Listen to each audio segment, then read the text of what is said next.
Kumusta po kayong lahat? Ako nga po pala si Beams Ghost TV, muli nagbabalik, and now I'm going to explore sa isa sa pinakadelikadong karsada dito sa Pilipinas, at ito ay matatagpuan dito sa parting Nueva Ecija. And the most creepy part is, maraming na naaksidente dito na nagbuwis ng buhay, at ayon sa mga kwento-kwento, ang ibang naaksidente daw dito na namatay ay dito ay lumilitaw.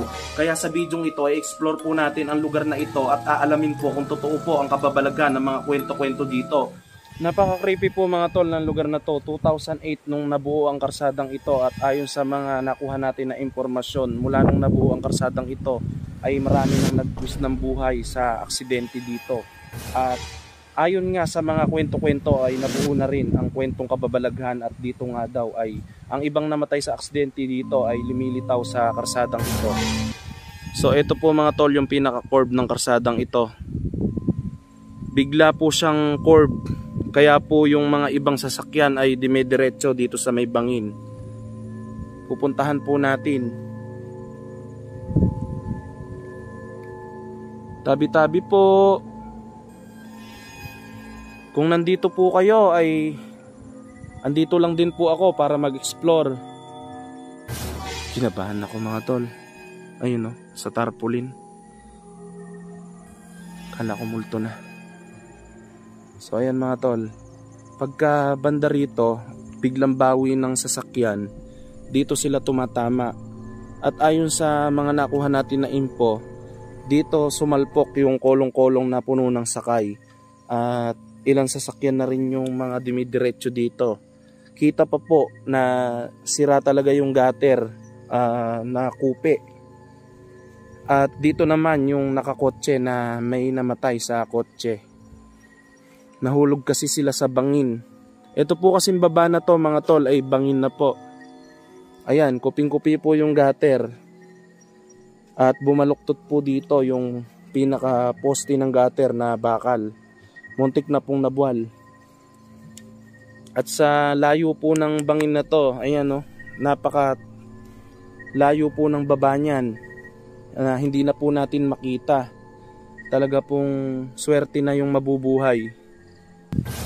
So ngayon po mga tol ay lumalakas na po ang hangin, at meron po tayong dalawang motion ball na gamit, at ito po ay ilalagay natin dito sa mismong harap ng pinag-aksidentihan po ng kotse, kung saan po ay may nasawi po dito. At ang motion ball po na ito ay umiilaw po ito at wala po itong remote.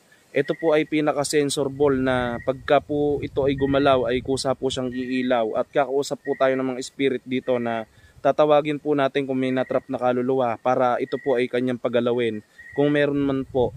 At medyo mahangin ay ilalagay po natin ito sa medyo safe na hindi po tatamaan ng hangin. So tara na mga tol. So ayan mga tol, ito po yung pinaka tinamaan po ng pinag-aksidentihan. Siguro po dito ay hindi na matatangay ito ng hangin yung motion ball na ito, kung ilalagay po natin dito. Ano na po natin yan, set na po natin na yan.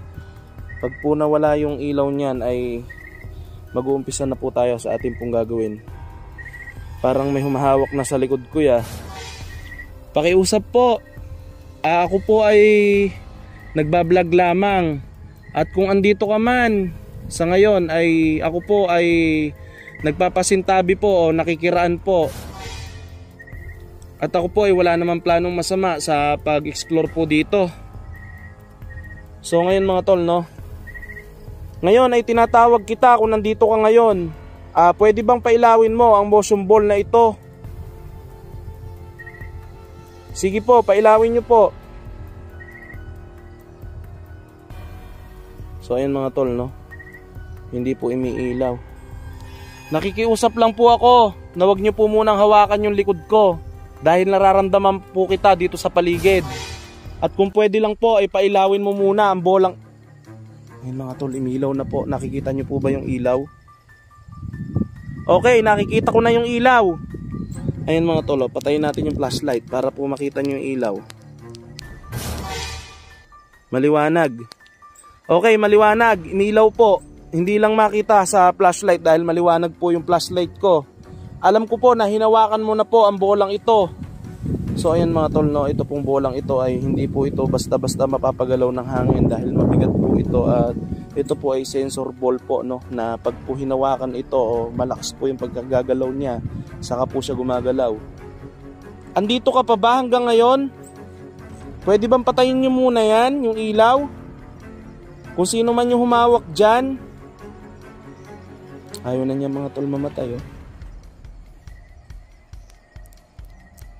Bakit ayaw mo nang patayin?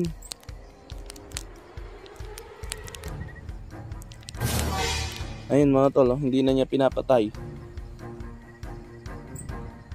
Sige, hintayin ko, napatayin mo yung ilaw na yan. So ayun mga tol. Okay. Ngayon ay kakausapin muli kita. Nandito ka pa rin ba ngayon at hindi ka pa rin makatawid o hindi ka pa rin matahimik?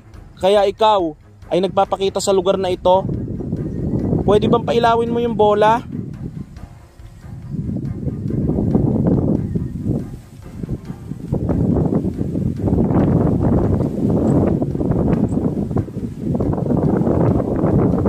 Ayan mga tol, umilaw na naman po siya.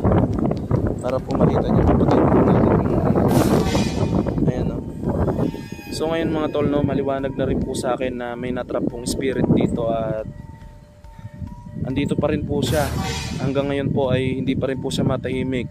Ang mga na-aksidente rin po kasi minsan ay biglaan po ang kanilang pagkamatay, ay hindi po nila agad itong matanggap, at pagka po ganun ang nangyari ay binabalik-balikan pa po nila yung mga pinag-aksidentehan nila, at yung mga susunod po na mga gagawin nila na mga hindi na po nila nagawa ay biglaan po.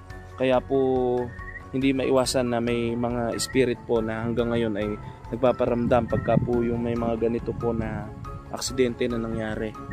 Ayon po sa mga ibang nakakausap natin, siya po ay dito rin na nagpapakita. Kung totoo man po ito ay mag-iimbestiga po tayo ngayon dito na magpakita siya sa atin, dahil yung bola po na yan, na motion ball, ay hindi po basta-basta iilaw yan kung hindi po hinahawakan ng spirit po, no? Kaya ngayon, kung nandito ka ay pwede ba na magpakita ka sa akin?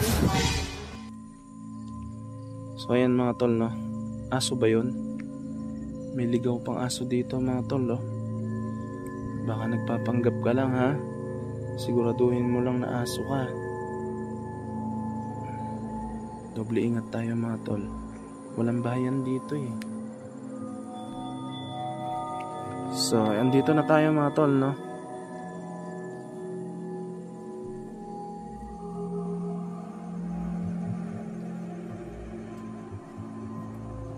Tabi-tabi po.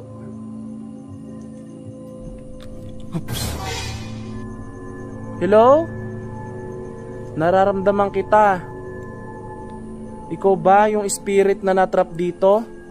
Na hanggang ngayon ay hindi pa rin natatahimik? Pwede ba na magparamdam ka sa akin o magpakita ka? Handa naman ako na tulungan ka.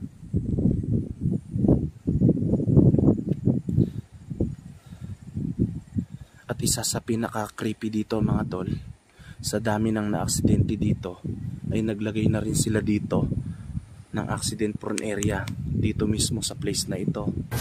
At ito po yun mga tol, sa harapan natin.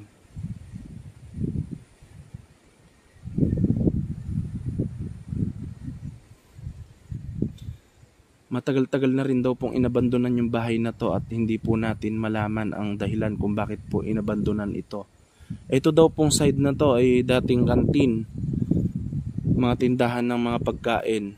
Tapos ito namang harapan na to ay bahay. Bali, dalawang bahay po ito, no mga tol.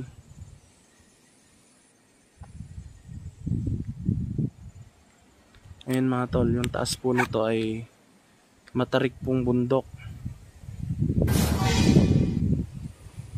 Parang hindi tayo inaalisan ng aso mga tol, no? Kanina tumatakbo yan eh, andito na naman ngayon. Aso ka ba talaga o nagbabantay ka lang sa akin? May napansin akong mga tol, no, na umiilaw doon tapos biglang nawawala. Ayun, no. Ayun, no. Sa natatapatan ng flashlight natin mga tol. Para bang nakalutang siya na ilaw. Binabantayan mo ba ako?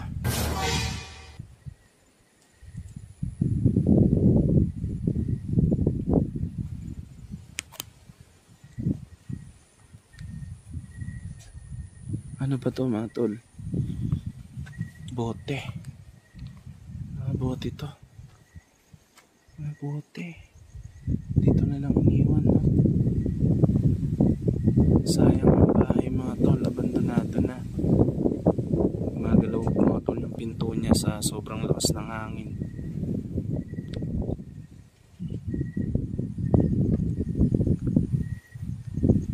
Para makita nyo mga tol, no? Ito yung pinaka-CR. Nakahiwalay po yung pinaka-CR niya. Dito.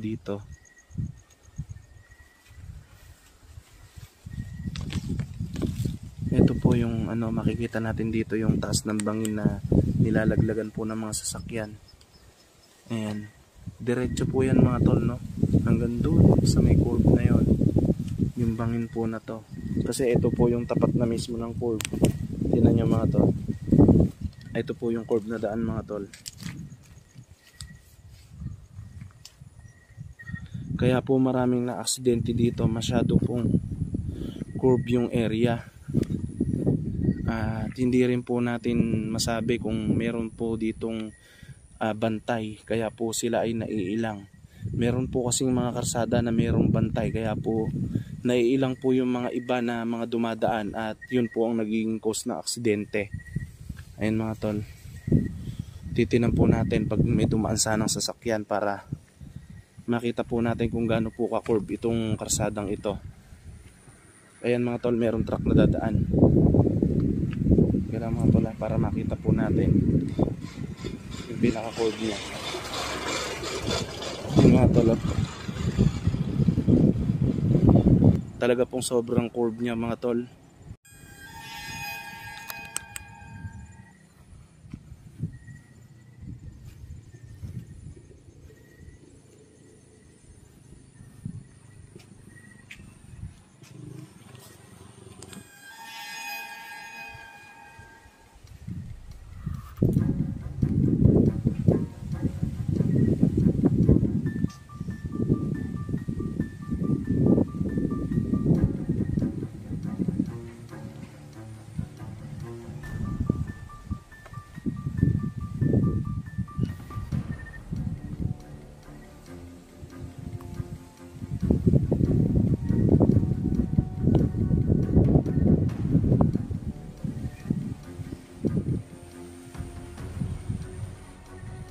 So ngayon mga tol, no, nandito po tayo sa tapat ng accident prone area mga tol. At dito po mismo ay mag-iiwan tayo ng prayer man lang para kahit papano po ay makatulong dito po sa place na ito bago po tayo umalis.